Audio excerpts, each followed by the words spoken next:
Seringkali di dalam kehidupan kita mengalami permasalahan demi permasalahan yang membuat langkah-langkah hidup kita terasa berat. Tidak jarang kita harus jeda sesaat untuk merefleksikan apa yang sudah terjadi agar kita dapat melihat lebih jelas sebelum beranjak melangkah kembali.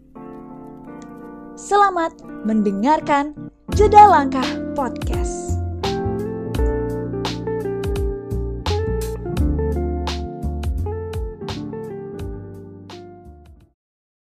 Halo Sobat Jelang, apa kabar nih kalian semua? Semoga kalian baik-baik saja.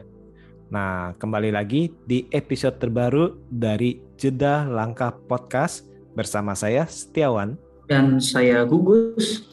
Nah, pada episode kali ini kita akan membahas sesuatu yang menjadi kebutuhan kita sebenarnya, yaitu cinta. Nah, cinta terhadap pasangan ya. Tapi yang menjadi hal yang unik dalam pembahasan kali ini adalah adanya pasangan, yang mana pasangan itu baik cowok cewek, suami istri atau mungkin pacaran ya, tapi memiliki jenjang usia yang cukup jauh. Nah, kira-kira tuh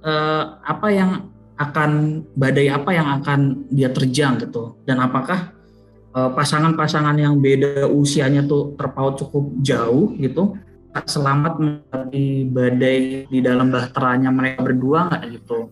Nah, by the way sih sebenarnya inspirasi dari episode kali ini juga kalau nggak salah terinspirasi dari film terbaru yang disutradarai oleh Taylor Swift ya, Mas Tiawan ya. Betul. Soalnya seperti yang kita ketahui nih, dimanapun sekarang sudah kita temukan banyak pasangan misalnya beda usia nih. Baik itu lelakinya jauh lebih tua sampai 10 tahun atau malah kebalikan, wanitanya yang jauh lebih tua nih 10 tahun daripada prianya. Dan itu menjadi sekarang ini walaupun sudah sering kita temukan, ternyata itu misalnya tadi itu banyak hal-hal yang cukup sulit istilahnya mereka alami, atau baik itu dari yang mereka alami sendiri atau dari stigma dari masyarakat yang melihat hal itu nih. Nah, daripada kita panjang-panjang lagi nih, sekarang sudah bergabung bersama kita nih sahabat sharing Jelang yang mau berbagi ilmu atau istilahnya berbagi pengalaman beliau, yakni Kak Raisa Hadiman MC, yang merupakan Child and Adolescent Clinical Psychologist, yang juga merupakan co-founder dan psikolog dari Biro Psikologi Personal. Apa kabar nih Kak? Halo, kabar baik Kak Setiawan, Mas Gugus, apa kabar? Halo Mbak Risa. Ya, ini dipanggilnya sahabat Jelang ya? Betul. Sahabat Jelang. Oh, oke. Jelang Ya, itu jeda Jelang. langkah, betul, sahabat Jelang. Oke, baiklah. Oke nih, Kak Raisa, saya mau nanya sih sebelum kita memasuki mengenai misalnya pasangan pembahasan jauh berbeda usia. Sebenarnya nih gimana sih kok proses kita bisa jatuh cinta nih? Sebenarnya kalau ngomongin gimana sih proses kita bisa jatuh cinta itu sangat-sangat personalized untuk masing-masing orang gitu ya. Ada yang proses jatuh cintanya tuh tadinya nggak suka, tapi lama-lama jadi demen karena kebiasaan ketemu tiap hari. Ada juga yang awalnya tuh biasa aja, tapi karena ada suatu kebutuhan, jadi akhirnya ya udah deh mencoba membuka hati dan akhirnya berhasil membuka hati gitu ya. Ada juga yang memang udah love at the first sight gitu. Jadi dari pertama memang udah jatuh cinta nih gitu. Tapi sebenarnya kalau secara umum jatuh cinta itu biasanya ada 5 stage atau ada 5 tahap. Yang pertama itu ada tahapan yang namanya butterflies. Jadi itu adalah tahapan di mana kita berbunga-bunga banget, deg-degan banget. Terus kalau misalnya masih baru PDKT tuh itu biasanya butterflies-nya kuat banget. Jadi begitu dia slow response sedikit, kita udah langsung kayak kemana ya, aduh jangan-jangan gue digantungin nih gitu. Tapi di satu sisi nanti begitu dia bales ngomong good night aja itu rasanya kayak udah ya ampun happy banget gitu ya. Nah itu fase-fase butterflies itu yang pertama banget. Terus stage berikutnya itu ada juga building namanya, stage building. Nah di stage yang building ini itu kalau yang sebelumnya di stage butterfly itu kan lumayan up and down ya. Kita bertanya-tanya kayak, ini dia tuh beneran suka sama gue nggak sih? Tapi di satu sisi juga kayak, berbunga-bunga banget. Nah kalau di fase yang building ini, kita udah cukup konsisten ngerasa happy gitu, ngerasa kayak, oh my god, seneng banget nih bisa sama dia gitu. Mudah-mudahan bisa sama dia terus dan lain sebagainya gitu. Itu di fase yang building. Jadi perasaannya udah makin kuat di fase building ini, udah bukan sekedar bergetar-getar lagi, tapi istilahnya udah ada bondingnya gitu ya, kalau di fase building ini.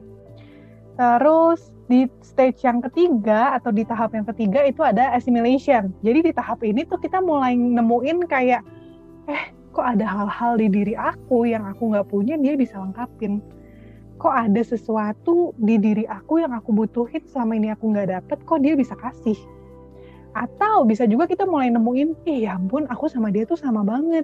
Sama-sama seneng olahraga, sama-sama seneng ini, seneng itu gitu ya. Akhirnya bikin kita makin klop gitu. Itu di fase asimilasi. Biasanya yang nggak sama juga suka disama-samain aja. supaya happy aja gitu ya. Ya supaya supaya nyocok gitu ya kelihatannya. Jadi ada beberapa pasangan tuh yang sebenarnya nggak suka olahraga sih, tapi karena pacar aku suka olahraga, aku juga berusaha deh buat suka olahraga gitu ya. Kadang-kadang kayak gitu. Terus di stage yang keempat itu ada honesty namanya. Nah, di stage honesty ini itu mulai kelihatan tuh yang tadinya memang nggak suka, tapi dipaksain di stage yang assimilation. Di stage honesty ini orang kan udah mulai capek ya untuk berusaha gitu ya. Jadi kalau yang tadinya nggak suka olahraga, terus maksain diri buat olahraga, di stage yang keempat ini dia udah mulai, aduh udahlah capek nih kayak gini terus gitu. Aku pengen jadi diri aku aja apa adanya gitu. Nah itu di honesty itu biasanya udah mulai muncul lah sifat aslinya kayak gimana, cara penyelesaian masalahnya gimana, cara dia kalau ngekspresiin marah gimana gitu, kebiasaan-kebiasaan jeleknya apa dan lain sebagainya. Jadi benar-benar udah kebuka dan di situ biasanya fase yang betul-betul muncul banyak konflik gitu.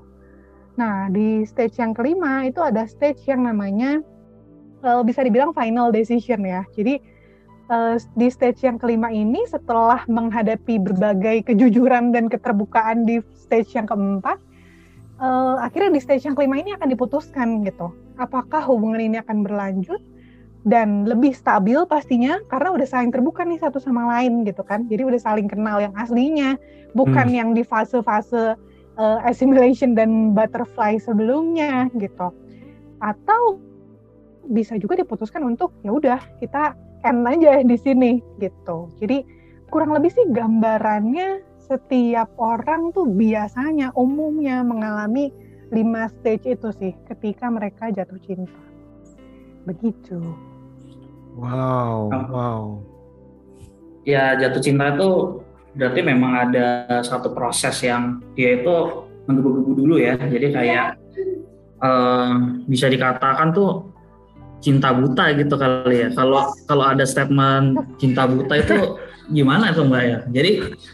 Jadi katanya tuh kayak kalau dikatakan tai kucing rasa coklat, walaupun coklatnya nggak dikasih gula gitu ya. Masa kayak gitu Mas Gugus? Statement cinta buta tuh gimana tuh? Nah kalau kita ngomongin cinta buta ini different things lagi ya. Tapi sebenarnya bisa dibilang ketika kita ada di fase butterfly itu, sebagian besar orang memang akan mengalami tuh yang namanya cinta buta gitu. Karena mereka lagi di fase penasaran. Jadi hal-hal buruk pun bikin mereka deg-degan, bukan bikin mereka mundur, tapi bikin mereka deg-degan. Yang mana kalau kita ada rasa deg-degan dari segi kedokteran nih ya, mungkin Kastiawan lebih paham. Itu kan ada hormon adrenalin tuh ya yang teraktivasi. Nah, ketika ada hormon adrenalin yang teraktivasi itu kan gimana ya, kayak ngasih kita energi untuk cari tahu lebih lanjut, deketin lagi lebih lanjut gitu kan.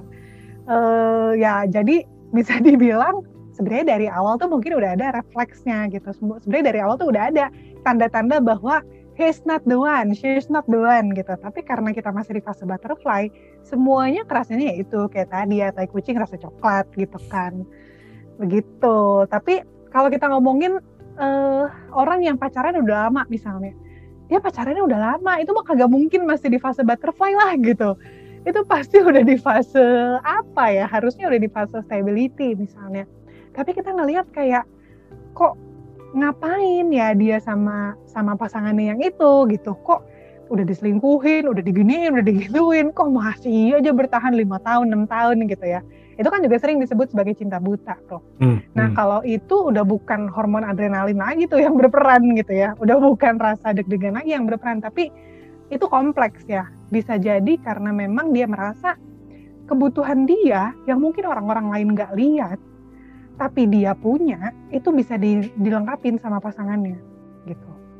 Atau bisa juga dia terjebak yang namanya superhero syndrome gitu ya. Jadi kalau teman-teman mungkin pernah dengar, superhero syndrome itu perasaan seakan-akan kita harus jadi superhero. Jadi rasanya tuh kayak kalau nggak sama kita, kalau nggak sama aku nih, dia sama siapa? Aku nih udah tahu asem, busuk, asin, manisnya dia gitu. Dan aku mau mencoba buat terima. Kalau bukan aku, kira-kira orang lain ada nggak yang mau terima dia? Aku kasihan dan lain-lain gitu. Jadi sering banget sih orang terjebak dalam cinta butanya itu bukan karena cinta sebenarnya, tapi lebih ke rasa ya superhero syndrome itu, ngerasa bahwa kita bertanggung jawab buat buat ada di sisi dia gitu. Atau ya bisa jadi juga memang dia punya sesuatu yang dia butuhkan dan itu ada di pasangannya gitu, yang mungkin kita nggak tahu. Gitu sih biasanya kalau terkait sih cinta buta ini. Menarik nih. Tadi itu dari proses jatuh cintanya udah ribet, ditambah lagi cintanya makin buta atau membutakan diri dengan sindroma segala macam itu ya, superhero segala macam ya, atau hal yang lainnya. Nah, Kak Raisa, kita masuk ke topiknya nih. Ini yang membuat banyak orang mungkin ya bingung, kok bisa ya ada seorang gadis atau seorang wanita jatuh cinta kepada pria yang jauh lebih tua, bahkan mungkin tidak jauh umurnya dengan usia ayahnya, orang tuanya. Atau sebaliknya nih, berarti kok ada laki-laki, pria yang jatuh cinta kepada wanita yang jauh lebih tua dari dirinya. Kira-kira apakah ada faktor-faktor tertentu gak ya? Ini juga sebenarnya sesuatu yang sebenarnya kita perlu telah lebih lanjut ya, karena hal-hal kayak gini sebenarnya cukup sering terjadi pada dunia keartisan atau dunia entertain gitu kan. Nah, kalau ini terjadinya pada dunia entertain, to be honest kita harus lihat sih apakah itu betul cinta atau itu lebih ke arah settingan gitu ya. Karena memang dunia artis tuh banyak banget tuh yang melakukan kayak gitu-gitu, tapi at the end ternyata kita tahu oh itu settingan gitu. Tapi let's say itu benar-benar cinta gitu ya. Anggaplah yang dia alami ini benar-benar cinta gitu. Kira-kira ada proses apa sih yang terjadi di balik itu? Sebenarnya balik lagi, kalau kita lihat tadi stage yang ketiga, stage yang asimilasi, itu kan suatu stage di mana kita ngerasa kita sama dia tuh kayak puzzle yang saling melengkapi gitu. Jadi kita punya suatu kebutuhan atau kita punya suatu kekosongan, atau kalau puzzle itu kan biasanya ada celah-celah atau ada bagian-bagian yang dekok-dekok gitu ya, yang menjorok ke dalam gitu. Nah mungkin kalau di kehidupan nyata sisi yang menjorok ke dalam itu bisa dianggap sebagai suatu kekosongan yang kita rasakan gitu. Misalnya kekosongan yang kita rasakan adalah kita ngerasa sosok orang tua kita di rumah kurang mengayomi nih, kurang ngasih kehangatan nih gitu. Jadi akhirnya ketika ketemu lawan jenis yang usianya mirip-mirip dengan orang tua kita dan ternyata dia memberi kehangatan, kita tuh bisa salah mengartikan itu sebagai suatu cinta yang romantis gitu. Jadi akhirnya ya udah berlanjut gitu karena kita ngerasa oh ini ada potongan puzzle yang match yang kita temukan gitu, yang bisa melengkapi kekosongan yang aku rasain nih gitu. Jadi akhirnya ya udah kita mengartikan itu sebagai suatu perasaan cinta yang romantis ya, dan akhirnya dilanjutkanlah ke hubungan yang lebih jauh gitu. Tapi intinya sebenarnya faktor terbesar kenapa seseorang memilih untuk berhubungan dengan pasangan yang jauh di atas usianya, kebanyakan memang karena mereka ngerasa ada kekosongan yang bisa diisi oleh orang tersebut gitu, oleh pasangan kita tersebut gitu.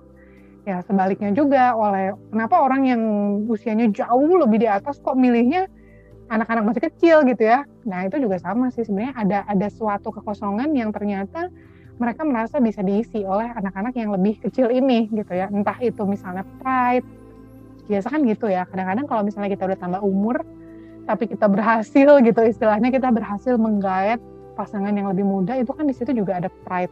Oh ternyata gue tua-tua gini juga yang naksir masih anak-anak muda nih gitu kan. Ada lah gitu unsur-unsur begitu gitu. Biasanya faktornya kurang lebih begitu sih. Bahkan tuh ada kalau nggak salah di Ponorogo. Nah, saya mau bacain dulu nih, di Ponorogo itu ada justru malah ini Mbak, pemuda umur 29 tahun itu menikahi nenek-nenek usia 76 tahun. Ya terlepas dari masalah apa yang terjadi gitu. Kan bikin penasaran juga ya, kok ada anak muda gitu, dia menikahi nenek-nenek umur 76 tahun. Ada juga kalau nggak salah tuh di Subang. Nah, di Subang itu kakek-kakek umur 78 tahun menikahi gadis umur 17 tahun. Nah kalau statementnya Reza kan tadi, ternyata faktor mencintai bahkan sesaat kali nikah aja, terkadang bahkan malah 5 stages of love gitu, agak apa ya, mungkin kadang agak unik juga gitu, karena kakek-kakek kalau tongkrongannya udah beda gitu. Gimana cara dia bisa nyambung? Pertanyaan selanjutnya nih Mbak, kira-kira tuh ada pernah nggak sih menghadapi mungkin entah pasien atau mungkin sebuah kasus di mana Mbak menyelesaikan orang yang usianya tuh beda jauh gitu? Oke.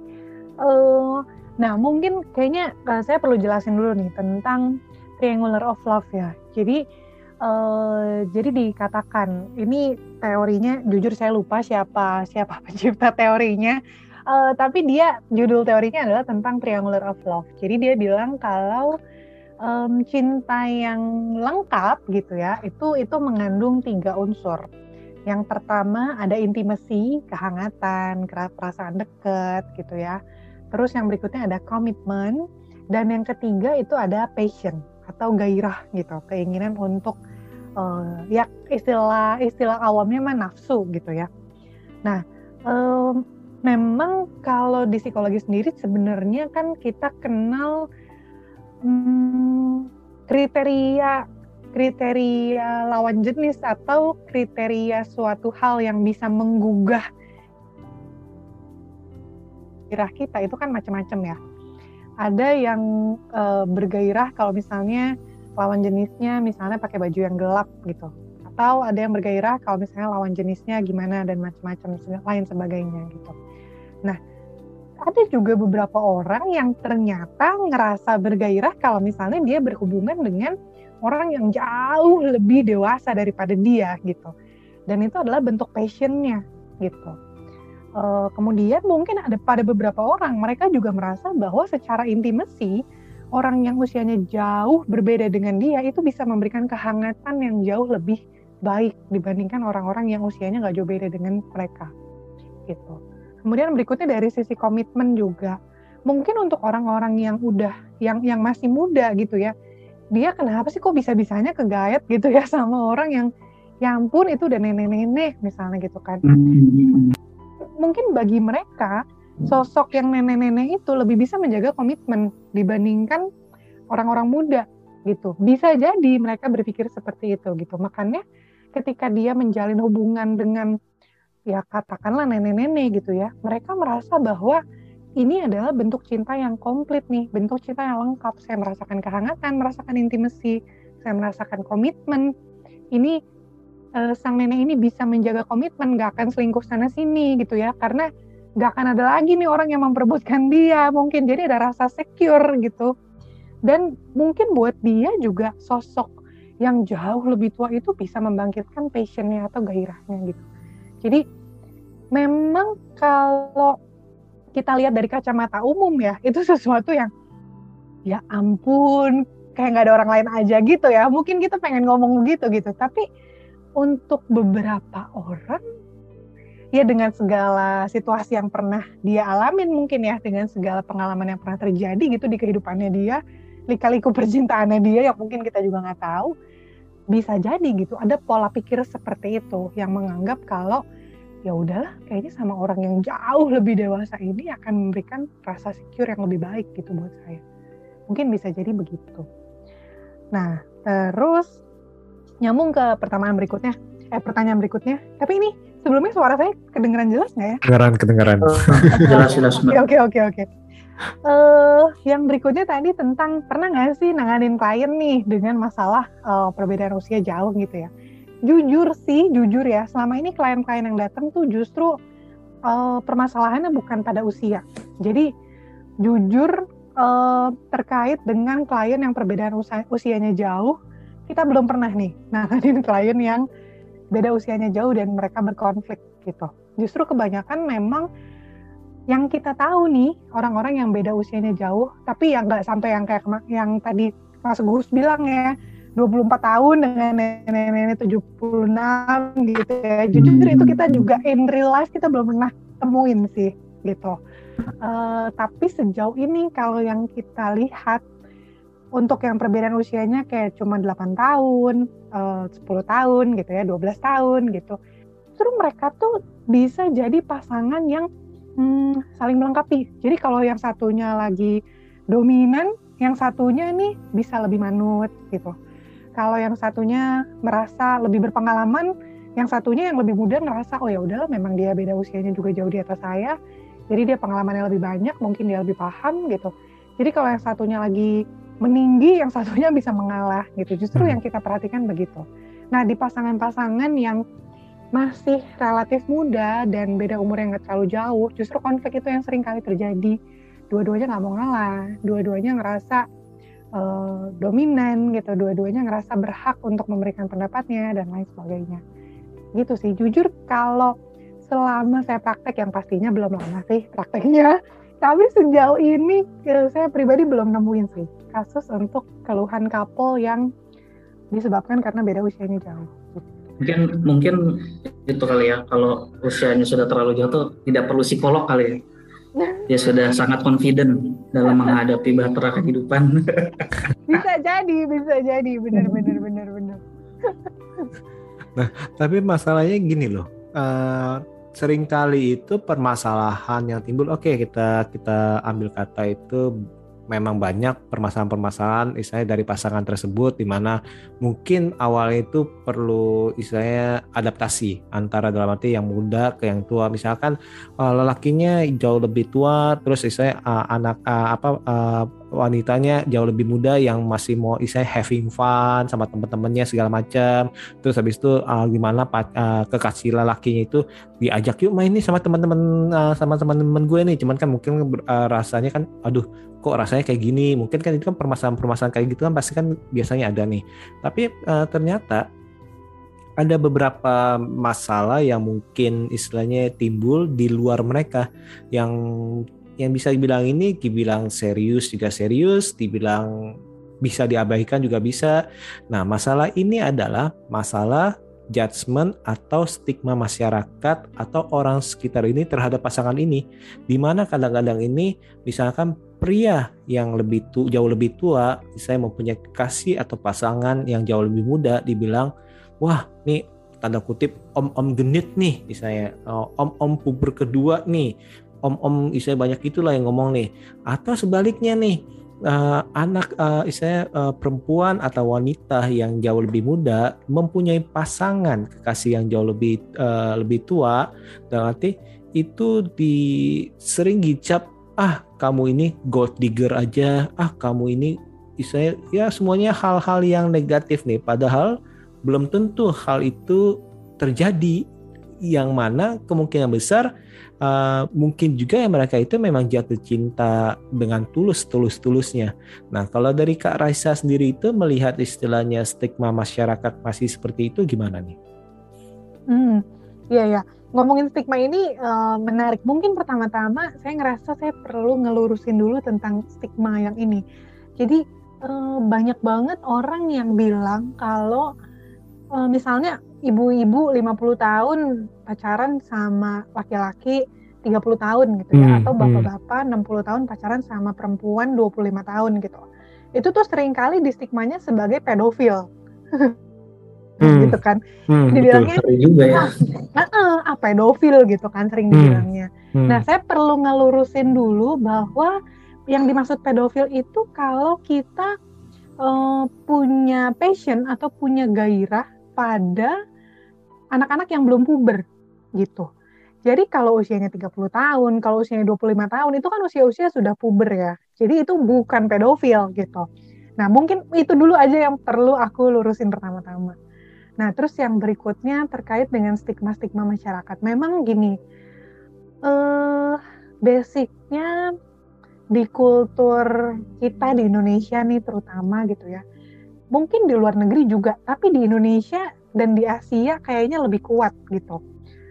Terbiasa untuk ikut memutuskan tentang pasangan yang cocok untuk si X gitu ya. Atau misalnya keluarga besar tuh ngerasa berhak untuk memberitahu, memberi nasihat gitu ya. Maksudnya pasti baik gitu. Sesuai dengan adat budaya, sesuai dengan pemahaman agama dan lain sebagainya. Maksudnya pasti baik gitu. Tapi memang diperkuat juga dengan kultur Asia, terutama Indonesia yang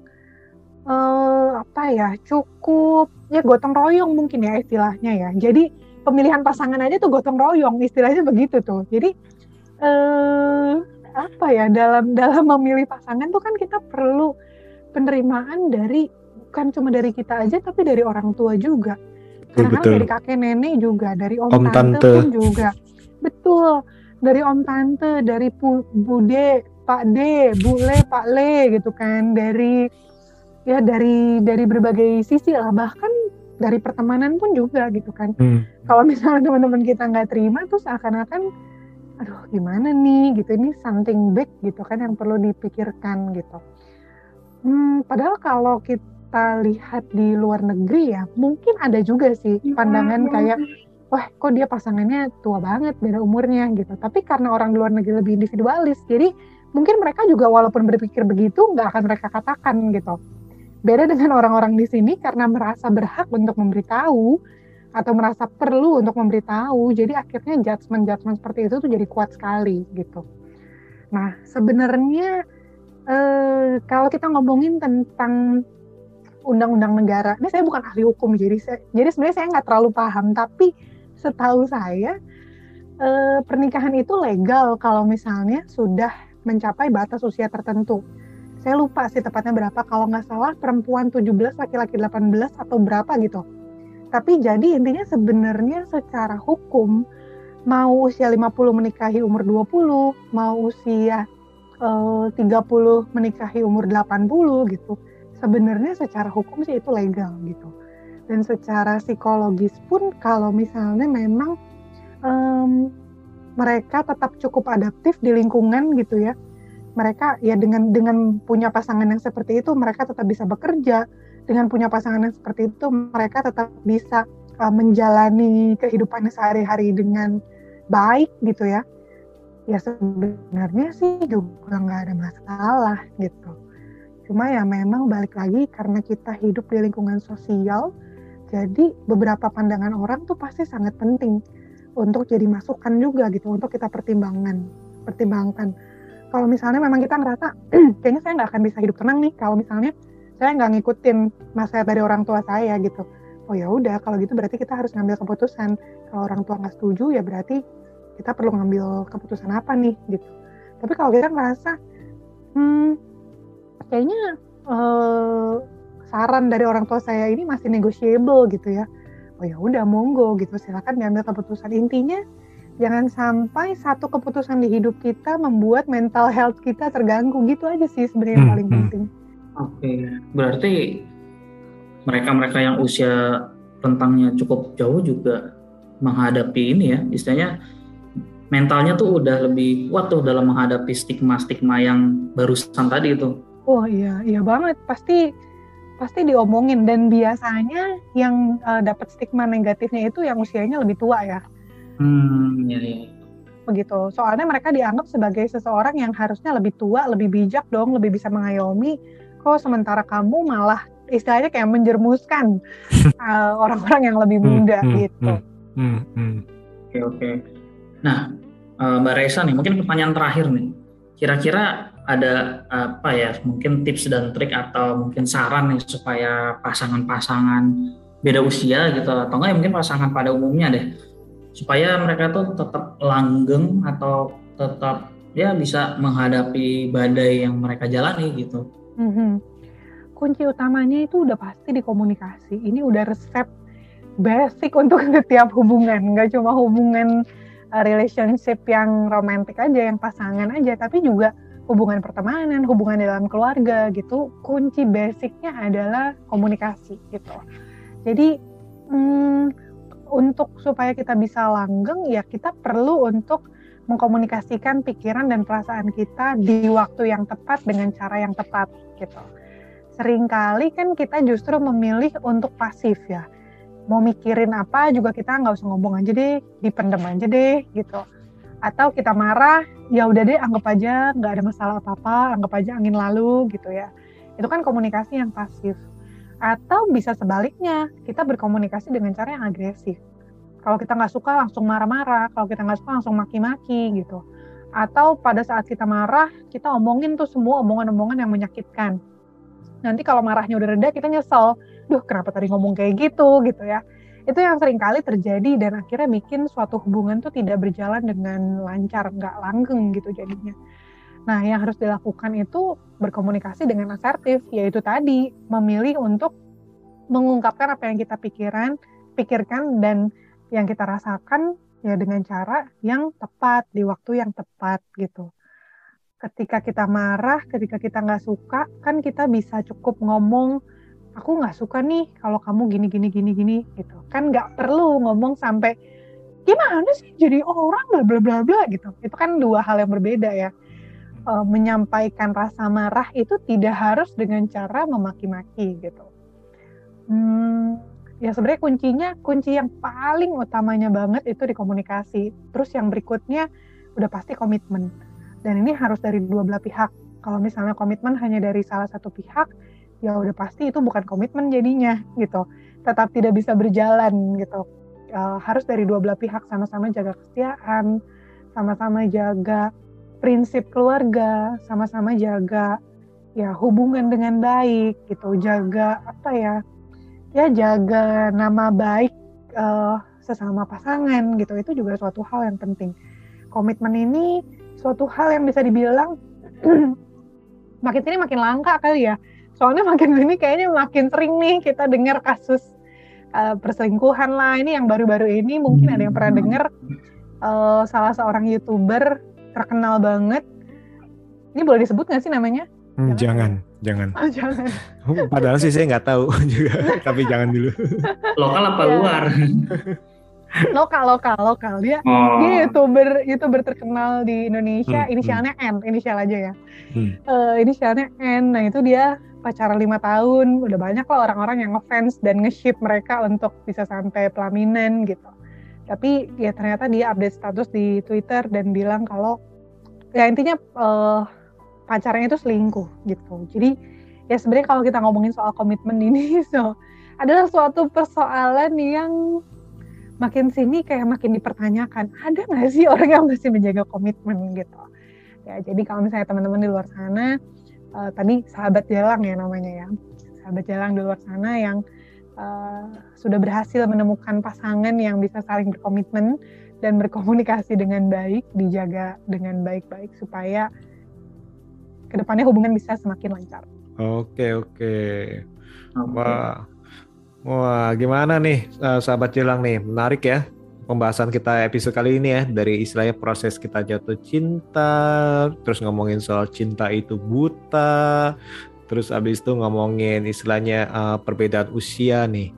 Nah, Kak Raisa nih, bila para sahabat Jelang sedang mengalami dilema mengenai hubungan mereka nih, misalkan, oh iya bener nih, ini kayaknya nih saya ini lagi punya masalah nih, saya punya istilahnya kekasih kok beda jauh nih, terus ini kok kayak dari orang tua, dari teman, apa istilahnya, atau dari diri saya sendiri nih, apa benar nih, lagi istilahnya lagi dalam arti lagi galau. Nah, kira-kira nih kalau mungkin ingin berkonsultasi dengan Kak Raisa gimana nih? Oh, boleh banget. Bisa bikin janji aja lewat @personale.id di Instagram, atau boleh juga ke bit.ly/biro personale. Atau ya gampangnya kayak Instagram aja deh ya, @personale.id. Nanti bisa diakin, bisa klik link bio-nya di situ, nanti bisa via admin untuk dibikinin janji. Oke. Nanti yang pasti itu nanti kita akan lampirkan link IG-nya itu supaya kalian nih mungkin bisa DM-an nih dengan Kak Raisa. Jadi kalian nih yang lagi galau mungkin menemukan jawaban, atau kalian yang lagi menghadapi masalah-masalah nih dalam hubungan kalian mungkin bisa nih berkonsultasi dengan Kak Raisa. Oke. Terima kasih banget nih untuk Kak Raisa untuk mampir ke podcast Jeda Langkah. Sekali lagi saya ucapkan terima kasih. Semoga nih di lain waktu kita bisa ngobrol-ngobrol lagi nih, tentunya dengan istilahnya topik-topik misalnya atau kasus-kasus yang berbeda yang pastinya akan menarik lagi. Oke, sekali lagi para sahabat Jelang, saya ucapkan terima kasih dan sampai jumpa di episode selanjutnya. Sampai jumpa. Saya Setiawan. Saya Gugus. Kita undur diri. See you. Thank you. Sahabat Jelang. Terima kasih Mbak Raisa. Sama, thank you. Terima kasih banyak.